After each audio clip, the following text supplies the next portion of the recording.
여야의 정치 고수들과 함께 뉴스의 미래를 예측해보는 시간입니다. 뉴스 게임 예측의 달인 여야의 정치 고수 두 분 모시죠. 최재성 전 수석 그리고 국민의힘 김성태 전 의원 어서 오십시오. 예, 안녕하세요. 반갑습니다. 반갑습니다. 아, 무슨 뉴스가 이렇게 많아요 진짜. 요즘 기자들 신났죠. 사실은 김현정 뉴스에서도 신나고 뭐. 제 표정이 좀 신나 보이나요? 아니, 총선 끝나고 나면은 정치권에서는 사실 뉴스가 많이 사라질 거라고 생각했는데 의외로 예를 들자면은 한동훈 전 비대위원장 등판 얘기가 다시 이렇게 솟아오를 거라고는 아무도 생각 못했는데 그걸로 또 시끌시끌하고 나오느냐 안 나오느냐 뭐 그런가 하면은 이제 거부권 전국에 들어서면서 누가 얼마나 뭐 찬성표를 던져 반대표를 던져 계속 이어지고 있습니다. 뉴스가. 자, 두 분과도 함께 부지런히 이번 주 뉴스들 정리하고 다음 주를 전망해보죠. 퀴즈 시작합니다. 1번 문제. 최상병 특검. 윤 대통령의 거부권 행사로 다음 주 국회에서 재표결이 이루어지죠. 이제 관건은 국민의힘의 이탈표입니다. 17표가 기준점인데 유상범 의원은 2표, 김웅 의원은 10표, 천하람 당선자 역시 10표 이상을 얘기했습니다. 예측이 분분한 상황. 두 분은 이탈표를, 국민의힘 이탈표를 몇 표 정도로 예상하십니까? 최수성님? 전 10표. 그냥 지금 대세에 묻어가시려고 그러시는 건가요? 10표 좋습니다. 예, 김성태 전 의원님. 5표에서 7표. 5표. 5표. 예. 10표, 5표. 죄송하지만 다른 방송에서도 예. 10표 얘기했습니다. 혹시 제일 먼저 10표 얘기하시죠? 제일 먼저 했습니다. 아, 김웅 의원보다 더 먼저 했습니다. 아, 그렇다면 이게 10표가 진짜 무슨 근거가 있는 건가? 다 10표. 자, 잠시만 기다려주세요. 이따가 들을게요. 해설. 2번 문제. 총선 백서를 만들고 있는 국민의힘 발간 시기를 두고 논란이 벌어졌는데요. 전당대회 전에 내야 한다. 아니다. 끝나고 나서 내야 한다. 의견이 갈립니다. 그 이유는 한동훈 전 비대위원장의 출마가 맞물려 있기 때문입니다. 과연 국민의힘 총선 백서를 전당대회 전에 낼 수 있을까요? 없을까요? 들어주십시오. 오. 두 분 다 오 낼 수 있다에 거셨습니다. 3번 문제. 22대 국회 원구성 협상이 시작이 됐습니다. 특히 법사위원장 자리를 놓고 경쟁이 치열한데요. 지금은 민주당 내부 경쟁이 그렇게 치열합니다. 삼선 의원이 하는 관례에 따라서 민주당에선 박주민 의원이 거론되고 있었는데 그런데 최근 국회의장 경선 패배로 당원들의 불만이 쌓이면서 추미애 의원을 유력 후보로 내세워야 되지 않겠느냐 이런 말이 거론되고 있습니다. 하지만 육선의 당대표의 법무부 장관까지 지낸 이력이 법사위원장과 맞지 않다는 이야기도 있어서요. 과연 추미애 법사위원장 카드 유력할까요?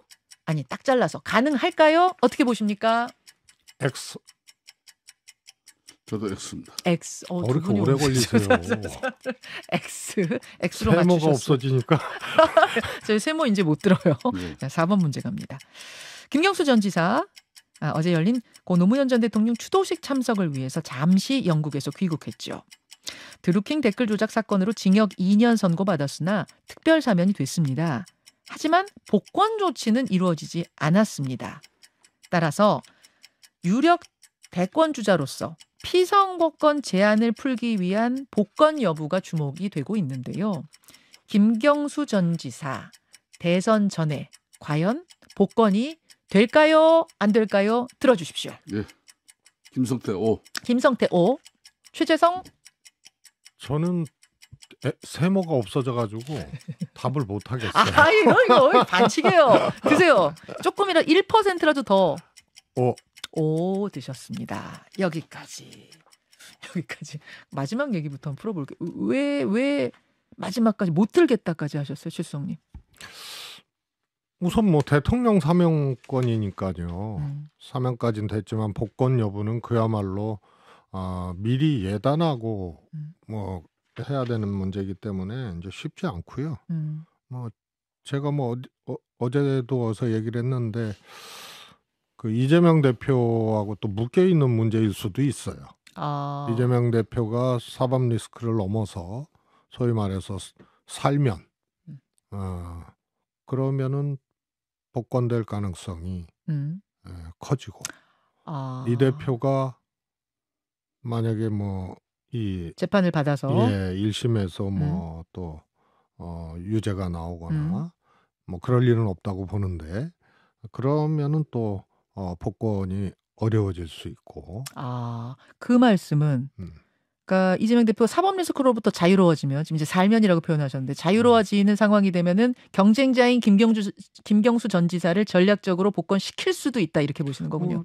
조국 대표도 그 범주에 속하지 않나 싶어요. 아, 그런 경우에. 아, 조국 대표 뭐 아시다시피 뭐 최재성 수석다운 뭐 그런 해석을 하고 있네요. 지금 이게 뭐 사면복권을 민주당에 뭐 아무래도 진영이 다르지만은 민주당의 내의 정치 역학적인 구도 때문에 사면복권을 뭐 이 대통령 권한을 그렇게 행사한 사례는 잘 근데 없죠. 아니 왜 말씀 중에 그런데요. 윤 대통령이 지금까지 대통령의 사면권을 행사하는 방식을 보면 예, 정치적이었어요. 정치적. 네. 아니 그 지금 왜냐하면 보십시오. 강서구청장 보궐선거 때도 마찬가지 아니에요? 최종심에서 확정된 사람을 3개월 만에 사면과 복권을 동시에 시켜버리고요. 이번에 총선 출마자들 중에 상당수가 1년 만에 본인이 항소심을 포기하고 1심 끝난 사람을 바로 사면에서 복권까지 시켰다고. 이런 사례들이 있기 때문에 대통령의 사면권이 정치적으로 행사됐다는 증거들이 있거든요. 그러기 때문에 이런 점이 예외적으로 대통령 사면권에 예외적으로 해당되는 분이 윤석열 대통령이라고 저는 보기 때문에 우리 그렇게 최수석 묶여 같은 있다고 보는 경우는 거죠. 지금 이제 김현정 앵커께서 하신 질문은 민주당 내 정치 상황에 따라서 본인도 그렇게 이제 답변을 했고 그 내용에 따라서 김경수 전 경남지사의 복권 여부가 결정될 것이다. 이거는 안 맞다는 이야기예요. 상대적으로 아무리 지금 현재 민주당이 그대 제1야당이지만은 이재명 대표를 인위적으로 국민의힘이나 또 윤석열 대통령이 국정 운영적인 차원에서 견제할 수 있는 그런 사면 복권을 행사할 수 있는 그런 정치력, 그게 지금까지는 지난 2년 동안 거의 안 보여졌죠. 좀 전에 지적한 대로 우리 내적으로는 사면 복권된 사람이 이렇게 조기에 등판시켜서 출마를 시킨 경우는 있었지만은 민주당 이렇게 상대 당을 두고 이렇게 정치적으로 판단하고 대통령의 고유 권한 이 사면 복권 권한을 그렇게 뭐 남용되어진 행위는 없었다 그 이야기예요. 뭐 여러 가지가 있죠. 지금 제가 열거한 것 외에도. 자, 보겠습니다. 두 분이 아까 좀 의견이 엇갈리시는데 김성태 전 의원도 그러고 보니까 오하지 않으셨어요? 복권 될까 쪽으로?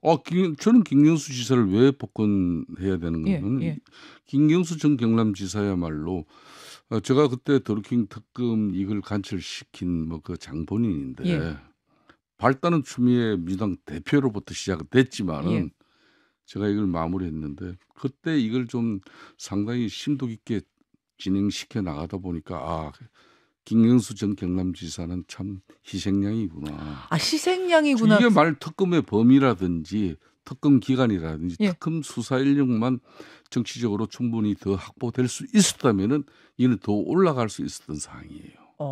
저는 그 내용을 좀 알고 있습니다만은 막 그런 측면도 있지만은 한편으로는 지금 현재 이제 총선도 끝나고 난 뒤에 뭐 여야 간에 특히 정치적으로 이렇게 좀 문제가 풀어지면서 국민 통합으로 가야 되기 때문에 사회 통합으로 가야 되기 때문에 그런 측면에서라도 김경수 전 경남지사는 고려 대상이고 판단 대상이 될 수밖에 없는 거예요. 지금 희생양이라는 표현은 뭐의 희생양이 됐단 말씀이십니까? 누구를 위한? 그때 댓글 조작, 더루킹 일당들과 댓글 조작을 김경수 당시 전 경남지사선에서 판단하고 이루어진 것이다. 이렇게 이제 최종적으로 법적으로는 마무리됐잖아요. 그런데 실질적으로 제가 보는 그때 당시 이 특검을 관철시키기 위해서 그 제보자부터 이 내용을 뭐 다양하게 제가 접촉을 확보를 했을 거 아닙니까? 막 그런 상황을 볼 때 이건 김경수 경남지사 난 문재인 전 대통령에게 좀 상당히 김경수 경남지사가 좀 상당히 좀 분하고 억울하겠다. 왜냐하면 2021년 문재인 대통령이 2022년 대통령을 그만두기 이전에 마지막 사면 복권 행사를 할 수 있었어요. 12월 달에. 그때 국민의힘 우리 당 입장에서도 보통 사면 복권은 여야 정치적으로 균형을 좀 맞춰요. 그럼 우리 당에서도 사면 복권 대상자를 웬만큼 이래 사람은 그때 문재인 청와대 분위기가 좀 이렇게 전달되고 했어요. 여러 개. 그런 분위기인데 왜 굳이 김경수 경남지사를 자기 손에서 그걸 털어내지 않고. 그러니까 문재인 대통령은 상당히 좀 이율배반적이었어. 그런 모습을. 왜 안 했다고 보시는 거예요? 그 내가 하나 요 이야기만 할게요. 2021년 그때 4월 달로 기억하고 있는데 그때 고척동에서 민주당 그때 대선 후보 경선인가 뭐 있었어요. 그 김정숙 여사하고 문재인 대통령이 채권안을 돌면서 김정숙 여사가 무슨 이야기를 합니다. 저쪽에 경인선 가자. 그 영상 그런 거 하나만 보더라도. 알겠습니다. 그런 걸 바탕으로 봤을 때 김경수 전 지사가 희생양으로서 들어갔다라는 이제 생각을 하셨었다. 그래서 지금 복권 시켜야 된다. 근데 윤 대통령이 복권 시켜야 된다. 그 복권은 사실상 문재인 대통령이 시켜야 될 부분을 못 시키고 그냥 윤석열 대통령한테 떠넘긴 사람이 바로 문재인 대통령이. 제가 실성님 조금 아는 사안이잖아요. 제가 김경수 지사를 사면하지 못한 문재인 대통령 당시에 그거는 문재인 대통령은 사면권을 매우 엄정하고 절제되게 사용을 했고요. 그다음에 사면 복권을 동시에 시킨 사례가 없습니다. 그래서 원래 사면을 시키고 그다음에 복권이고 그다음에 이제 균형이라는 문제가 있는데 여야 균형이라는 문제. 근데 그때 이명박 대통령 사면이 있었거든요. 그런데 박근혜 대통령만 하고 이명박 대통령 안 했습니다. 그게 이제 사면의 기준 중에 또 국민 눈높이라는 게 있거든요. 그래서 형기를 얼마만큼 채웠느냐, 뭐 그다음에 뭐 국민 여론 뭐 이런 것을 이제 쭉 감안을 해서 이제 하는데 매우 절제되게 했고요. 그래서 이명박 대통령하고 어떻게 보면 묶인 거죠. 그렇지 김경수 지사한테 가령 김경수 지사와 관련된 소위 이제 드루킹 사건에 대해서 대통령이 마음의 빚이 있고 내 대신 뭐 억울한 점이 있다. 뭐 그 주장이요. 그거 자꾸 하시다가는 큰일 나요. 뭘 큰일 나요? 지금 국회의원 아니시잖아요. 의정단상 아니기 때문에 그랬으면은 사면 시켰죠. 알겠습니다. 그래서 알겠습니다. 그런 점을 감안해서 그때 못했을 뿐이지. 자, 두 분의 지금 생각은 발언은 이렇게 다르지만 김경수 전 지사 복권 될까에 대해서는 두 분 다 똑같이 O를 들으셨다. 대선 전에 복권 될 것이다. 대선 주자로 뛸 것이다. 이렇게 두 분 다 보셨다. 물론 최수석은 굉장히 고민 많이 하셨지만 그다음 문제풀이로 가겠습니다. 추미애 전 장관, 추미애 당선자 얘기인데요. 법사위원장 김성태 의원님. 네. 6선에 당대표를 하셨고 장관까지 하시고 법사위원장하고 일단 격은 그렇게 안 맞는 건 맞죠? 국회 갈래나 뭐 격은 이건 분명히 헌정 역사상 있을 수 없는 일이죠. 그래서 X 드신 거예요? 그렇지만은 제가 고민한 부분은 고민하고 X를 드는 것은 추미애 의원 같은 경우는 법무부 장관도 하고 뭐 당대표도 하고 다 했잖아요. 네. 그럼에도 불구하고 뭐 윤석열 대통령 윤석열 정부를 한마디로 혼을 내주는 일이라면은 팔것도 붙이고 나는 뭐 내 계계 그런 거 치우치지 않겠다. 나에게 그 중책을 맡겨주면은 하겠다 할 수 있는 사람이 저는 추미애 위원장이라고 보고 일단 추미애 당선자는 받으실 거다. 그렇죠. 제안이 오면 받을 또 거다. 지금 이재명 대표 민주당 체제는 이런 상식이나 상상을 초월한 어떤 판단을 할 수 있기 때문에. 근데 왜 X 드셨어요? 그래서 제가 고민했잖아요. 근데 왜 마지막에 삼각표를 들고 싶었는데 네. 예. 지금 당장은 판단을 못 할 겁니다. 그렇지만은 이게 민주당 내에 무료익으면은 추미애 정도 위원장 의원 정도의 저런 결연한 뭐 그런 결기가 있는 그런 뭐 4선 3선 중에 아마 법사위원장을 맡는 분위기로 가지 않겠나. 그럼에도 불구하고 그런 사람이 안 보인다 그러면 내가 하겠다. 이렇게 될 수 그렇게 있는 갈 거죠. 거라고 보세요. 자, 최수성님도 일단 X 드셨어요. 네. 음. 뭐 다른 거보다 추미애 의원님이 이것을 적극적으로 원하고 있을까? 근데 저는 그렇지는 않다고 그래요? 보거든요. 상임위원장을 하셨었고 예. 또 이번에 국회의장에서 좌절하신 거기 때문에 그것의 대타로 법사위원장 뭐 이런다는 게 일부 뭐 당원의 이제 움직임들 또 그런 법사위원장 추미애 이런 이제 주장이 있습니다만 이게 당에서 실제로 그렇게 검토가 되고 그렇게 추미애 법사위원장으로 추진될 일이 당에서도 안 하고 추미애 위원장도 원치 않을 거다. 그런 이유고요.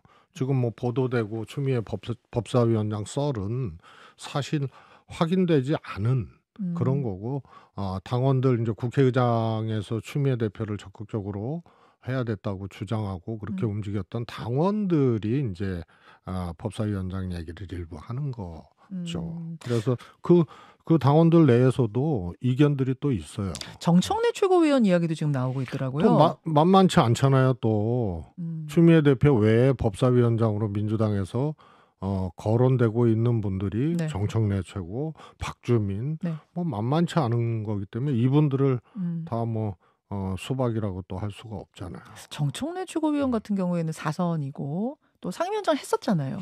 근데 1년밖에 못 했죠. 아. 네, 그래서 과거에 이제 상임위원장을 했는데 또 한 경우가 거의 없는데 이제 2년짜리를 못 하고 네. 해서 또 한 경우는 있어요. 예. 그래서 알겠습니다. 좀 다른 요 상황에서 조금 이제 희한한 장면이었다고 해야 되나? 박주민 의원 사무실에 박주민도 수박이다. 뭐 이런 진짜 뭐 경고성 어떤 메시지 이런 게 뭐 붙고 지금 그런 분위기가 만들어지고 있다는 거고 해요. 민주당 이재명 대표의 친위 부대가 개딸들이라는 것은 뭐 온천하가 다 아는 사실이지 않습니까? 그런 측면에서 이제 박주민 의원실에 그것도 지역구의 그런 개딸들의 분위기가 아주 강경하게 격렬하게 이렇게 전해졌다는 것은 박주민 이제 의원 같은 경우도 이번에 이제 법사위원장을 본인이 두고 예. 이게 이제 해병대 최상배 특검법을 이제 간설시키기 위해서 나름 네. 우리 국민의힘 의원들에게 이렇게 막 진정 어린 간절한 편지를 보낸다 뭐 이런 행식이지만은 예. 아마 개딸들 눈에 보기는 네가 뭐 그런 방식으로 가지고 국민의힘 그 사람들 당신들 설득될 것이라고 그런 짓 하느냐. 그 부분 때문이에요. 아니 그 부분도 우원식 있고. 의원을 찍은 거 아니냐 뭐 지금 그런 제일 본질적인 이야기가... 것은 아무래도 우원식 국회의장 민당 계산에서 뭐 이분도 믿지 못하는 그 대상 중에 하나죠. 그렇기 때문에 그런 행위가 나오는 겁니다. 근데 이제 조금 제가 희한하다고 한 것은 박주민 의원은 대표 친명 아니었어요. 근데 그분도 수박이 돼 버리면 이제 수박이 아닌 사람은 누구인가 이게 궁금해서요. 아니 근데 예. 소위 말해서 이제 강성당원 네. 이분들이 또 그분들의 전체적인 의견이나 또 그걸 모아서 한 행위냐 이런 걸 잘 봐야 돼요. 추미애 법사위원장을 주장하는 것도 양론이 있거든요. 네. 그래서 거기 이제 뭐 그런 걸 추진하는 분들, 주장하는 분들과 또 같은 이제 강성당원이라 하더라도 그거는 추미애 대표를 2번 죽이는 거다. 뭐 이런 의견도 반대 있고. 의견도 있고요. 박주민 의원한테 수박 이렇게 보낸 분도 그게 이제 전체 소위 이제 개딸이라고 하는 분들의 전체적인 의사가 그렇게 반영된 행위냐? 그럼 그거는 아닌 거죠. 알겠습니다. 분위기가 이제 좀 어수선하고 이러다 보니까 당원 주권국을 만들자 이런 이야기도 나오고 국회의장 선거할 때나 혹은 시도당 위원장 뽑을 때도 당원들의 뭐 어떤 제가 이참에 참 한 말씀 드리면요. 그래 좋으나 미우나 고우나 자당의 일당이기 때문에 자당에서 국회의장 후보를 이렇게 선출해 놓고 이런 모습은 정말 볼성사는 거예요. 그럼 선출된 우원식 의원은 뭡니까? 예? 정말 이렇게 그 자신들이 속한 정당에서 의원총회에서 이렇게 국회의장 후보를 당당하게 선출해 놓고 마치 뽑지 말았어야 될 사람 국민의힘 후보를 갖다 데려놓고 이렇게 어총한 건 아니잖아요. 그런데 이런 모습을 보는 것은 안타깝다. 정치적으로 아주 불행한 일이죠. 그 말씀은 조금 달라요. 무슨 얘기냐면요. 처음 나온 얘기가 아니거든요. 2017년도에 문재인 대통령이 집권에 성공하고 이기고 난 다음에 혁신이 진짜 혁신이다. 그래서 민주당 내 어느 훌륭한 정치인이 그런 주장을 해가지고 이기고 선거에 대선에 이기고 혁신위원회가 출범을 했습니다. 그 혹시 최모 씨? 최모 재성이라고요. 최모 재성 씨. 그때 혁신이 이름이 이제 예. 정당발전위원회인데요. 위원회인데 예, 그때 당원국 신설에 대해서 그 안이 있었고요. 실제로 그 안이 반영이 됐습니다. 그때부터 당원국 얘기가 그렇습니다. 나왔어요? 그래서 당원 권리를 예. 늘려야 되고 확장시켜야 된다. 예. 이런 게 있었기 때문에 이게 이번 사태로 나온 얘기가 아니고요. 진짜로 이번에 만들어질 것 같습니까? 당원 주권. 저는 해야 된다고 봅니다. 해야 된다고. 그거는 뭐 소위 말해서 뭐 개딸이라고 하는 분들의 그런 모습 이런 거하고는 무관하게 지금 300만 당원에 권리당원 150만인데 이게 세계적으로 뭐 우리가 그렇게 뭐 부러워했던 독일의 3인당 이런 거 다 이 당원 수가 이제 급감을 하고 있는데 대한민국만 정당들이 당원들이 늘어나고 있고 이게 2015년부터 시작된 거거든요. 예. 그래서 당원 권리 확대가 대의민주주의와 이제 직접민주주의라는 것을 잘 효율적으로 잘 끌고 나갈 그런 이제 시기가 됐죠. 1분 남았는데 그 이탈표 최상병 특검법 재표결 붙였을 때 이탈표를 두 분 다 아니군요. 최수성님 10명 그다음에 김성태 의원께서는 5명 얘기하셨단 말입니다. 왜 그렇게 보시는지를 짧게 설명해 주셔야 될 것 같아요. 최수성님. 저는 그 최소한 이 정도 사안을 가지고 아무리 국민의힘 의원들이 대동단결해서 막아내야 된다라고 뭐 지도부에서도 그러고 하지만 그래도 국회의원들은요 국회의원다운 분들이 있어요. 그래서 판단들도 뭐 기준들이 여러 가지고 그래서 그걸 완벽하게 틀어막기 어렵다고 보고요. 공개적으로 세 분이 찬성표 던지겠다 그랬는데 10명의 근거는 뭐예요? 근데 그냥 일단 상징적으로 던지신 건가요? 아니요. 제가 명단을 한번 쭉 봤어요. 지금 이제 국민의힘 국회의원들 그런데 거기서 소신 투표를 할 만한 분들이 꼽아보니까 눈에 보이더라고요. 최소한에도 10명이다. 저는 지금 공개적으로 찬성표 던지겠다는 사람들 숫자보다는 많아요. 아하. 제가 보기에. 자, 김성태 의원님. 그렇지만은 여기서 일단 인사를 하고 댓글쇼로 좀 넘어가서 마저 말씀하실 기회 죄송합니다. 그때 드리겠습니다. 고맙습니다. 라디오 청취자들과 인사 나누고 유튜브로 조금만 더 이어갈게요. 김성태 의원님 죄송합니다. 아니 우리 오늘 시간 많았는데도 왜 맨날 부족한지 모르겠어요. 5명 얘기하셨는데 그냥 최수석이 10명 얘기하셨으니까 뚝 잘라서 상징적으로 5명? 저는 미니멈으로 이제 5명 정도. 미니멈? 예. 그럼 3명 빼고 5명? 자, 일단 3명은 포함한 모두가 아는 3명. 안철수, 누구지? 김웅, 유이동. 일단 3분은 뭐 공개 선언을 하셨으니까 이 3분 빼고 2명이 더. 저는 뭐 이제 좀 저 판단에 이제 비례의원들 중에서도 뭐 지역 공천 희망을 강력하게 희망하고 또 본인도 사전에 준비를 상당히 많이 하면서 뛰었던 그런 사람들도 꽤 있어요. 뭐 그런 분들이 자천다천 여러 형태로 그냥 공천에서 배제되고 때로는 기회를 갖지 못한 그런 분들도 있고 또 나름 또 자기는 이렇게 공천에 있어서 가지고 단독으로 이렇게 경선 없이 될 수 있다고 판단했는데 막상 경선을 붙여서 어려워진 상황에 처해 있는 사람들 있고 대체적으로 총선을 치르면서 그 마음들이 좀 상하고 좀 닫혀있는 분들이 계세요. 그런 분들을 지금 아우르고 추스리고 있지만은 참 몰라요. 이게 특검법 같은 경우는 심지어 여야 간에 합의를 하고 이루어지고 합의가 됐다는 것은 각 당이 당론으로서 그 특검법안을 찬성 가결을 해달라는 건데 드루킹 일당들 그 댓글 조작 법안 같은 경우도 기권표가 무려 20몇 표가 나왔죠. 25표인가. 그러니까 민주당에서도 상당히 이탈표가 나오더라고요. 자, 그러니까 어느 법도 다 그렇게 됩니다. 그러니까 낙선자 그룹들, 특히 그냥 뭐 뛰어보고 낙선한 분들 말고 뛸 기회, 공천조차 못 받고 떨어진 분들 중에 이렇게 셈해 보니까 상처 많이 받은 한 2명 정도, 최소 2명이 보이더라 해서 5명 말씀하신 거고, 최수석께서는 10명 말씀하셨는데 이것도 다 셈해 보니까 나오더라? 뭐 주 명단 보니까 나오더라? 저는 뭐 김이박최 그러니까 성씨가 많은 분들 외에 이 분도 눈에 이렇게 딱 들어오더라고요. 누구지?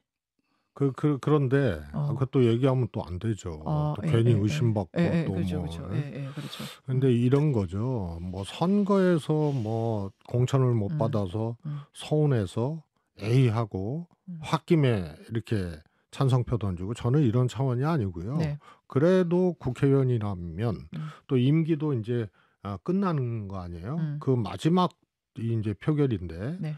거기서 윤석열 대통령이 아무리 여당 의원 입장에서 보더라도 정말 이러면 안 된다. 당을 위해서도 여권을 위해서도 이러면 안 된다라고 생각하는 의원들이 저는 있다고 봐요. 이제 최수께서 하신 말씀 맞아요. 근데 이제 윤석열 대통령이 지난번 2차 기자회견을 통해서 공수처 수사를 지켜보고 그게 미진하고 수사가 미흡하면은 나부터라도 특검 요구를 하겠다, 이런 입장이 있잖아요. 그 부분이 없었다면은 지금 하신 말씀대로 의원들 개개인이 헌법기관이기 때문에 이거는 상당히 뭐 자의적인 판단 난 클 거라고 봐요.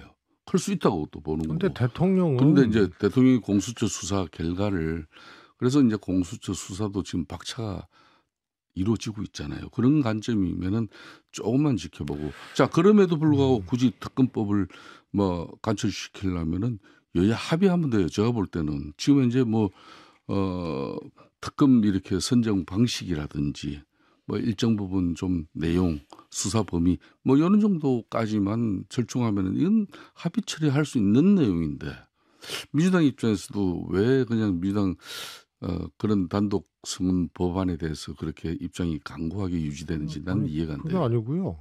아예 특검법 관련된 거는 뭐 최혜병 특검법이든 뭐 도이치모터스든 과거에 보면은요, 주로 특검은 야당발로 주장이 되고 추진이 되잖아요. 그렇죠. 그럼 여당이 합의해 주거나 한 서너 건 정도는 합의를 안 해주거나, 근데 대체적으로 합의를 해줬거든요. 그러면서 내용적으로 또 조율을 하게 돼 있는데, 합의를 해준 거였다. 이 정부 들어서 국민의힘은 아예 특검은 그냥 대상 자체를 안 해버리고 걷어찬 거죠. 그래서 민주당에게 내용을 어쩌고 저쩌고 얘기하는 거는 국민의힘에서는 뭘 그걸 특검 협상을 해야 뭐 내용 조정도 되는데 그건 할 말이 아니고, 오죽했으면 민주당이 알아서 내용들을 순화시켜요. 네. 왜냐하면 국민의힘이 막 이건 이런 문제가 있고 저건 문제가 있고 협의도 안 하면서 이런 얘기가 나오면 그런 거를 알아. 그게 민주화요공법도 그랬고요. 또 이 특검법도 마찬가지입니다. 야당이 과거 윤석열 대통령이 수사팀장 했던 최순실 국정농단 특검은요, 아예 야당으로 추천한 거 아니에요? 드리킹 특검도 마찬가지고 민주당 빼고. 그런데 이거는 대한변협 그런 지적들, 그런 불만들이 있으니까 협상도 안 하면서 아예 민주당이 그렇게 정제를 한 케이스고요. 그래서 저는 이런 거예요. 대통령이 공수처 수사 이후에 미진하다고 생각하면 나부터 하겠다. 예. 이거 국회의원들이라면요, 그 말 자체가 신뢰가 안 가는 말이에요. 대통령이 어떻게 특검 요구를 합니까? 이거 건 자체가 이거는 없다. 입법부 사안이고요. 그 다음에 대통령의 그 말을, 야, 이게 오직 급하면 우선 소나기 피하자는 식으로 저런 말까지 본인이 할 수 없는, 대통령이 임명한 공수처장이고, 그게 어디 국회 조직이 아니잖아요. 그런데 어떻게 대통령이, 이게 이제 지금 비서실장하고 있는 정진석 의원 같은 경우도 당시 원내대표를 하면서 그 최수술 국정조사 이제 이런 청문회 예? 국정조사위원회도 이게 다 합의로 처리했거든. 근데 유독 이번만은 그냥 민주당에서 있어요. 합의가 좀 쉽게 안 된다고 해가지고 했어야죠. 아예 대상도 안 하고 단독으로 이렇게 처리하는 거예요. 대상도 안 하고 그냥 걷어차버리고. 제가 잠깐 끼어들겠습니다. 용산 출장소만 그렇게 하니까 아예 국회 기능이 그냥 마비되는 끼어든다 그래도 그렇게. 그래놓고 민주당이 이제 추진을 하면은 야 이거 내용 이게 문제 있다 그러고 말이에요. 그러면 일단 협의하기 위해서 앉아야 될 건데. 대통령이 저렇게 서슬퍼렇게 있으니까 아예 특검 얘기 나오면 그냥 다 걷어차죠. 제가 이제 끼어든 이유는 요 토론으로 다시 들어가면은 한 30분을 더 해야 되는데 뒤에 댓글쇼 팀이 좀 기다리고 있어가지고 네. 예, 일단은 두 분의 의견을 듣는 것으로 제가 확인했고 10명, 5명, 네. 10명, 5명. 그러니까 왜 5명이냐, 왜 10명이냐 이유를 지금 설명하다 길어진 건데 이유는 좀 두 분이 좀 달라요. 다르지만 여하튼 10명, 5명 말씀하셨습니다. 아니 사실은 하나를 더 하긴 해야 되는데 바깥에서 빨리 끝내요. 오늘 댓글쇼 할 얘기가 많은가 봐요. 그래서 여기까지 두 분과 함께 뉴스게임 마무리 짓는 것으로 하고 화요일에 재표를 보겠습니다. 10명, 5명 말씀하셨지만 17명에는 못 미치거든요. 그렇게 되면 어쨌든 17명을 얘기한 사람은 지금 한 명도 없어요. 제가 조사해 보니까. 네. 아 이거 빨리 끝내야 되는데 그건요. 네. 이재명 대표 그전 뭐 같은 비교할 사안은 아니지만 체표동의안 1, 2차하고 그치. 비슷하게 돼요. 이번에 만약에 부결되더라도 22대 국회에서 하게 되면은 체포동의안도 처음에 부결 그다음에 가결됐잖아요. 그 정도로 소위 말해서 반명이라고 하는 분들이 그냥 아예 찬성표를 민주당에서 던지고 근데 이게 1차는 부결되더라도 22대에서 되면 가결될 가능성이 그러니까 이 국회의원의 표결 행위는 불특정 다수인 그냥 총선이든 대선의 그 대규모적인 유권자들의 표심은 읽어내는데 사실상 각 당 의원총회 안에 참여한 국회의원들의 표심은 웬만해 가지고는 잘 안 잡혀요. 그렇기 때문에 이 결과는 사실상 어떻게 나올지 모릅니다. 10명, 5명 말씀하셨지만 진짜 뚜껑 열기까지는 모르는 게 국회의원들 마음이다. 그렇습니다. 우리 지난번 뭐 이재명 대표 때도 봤고 15명으로 하세요. 최소 5명이라는 게 어디 있습니까? 보겠습니다. 두 분과 여기서 인사 나누고 저도 물러갈게요, 여러분. 잠시 후에 댓글쇼방 열리면 얼른 모이세요. 두 분 고맙습니다. 네, 감사합니다.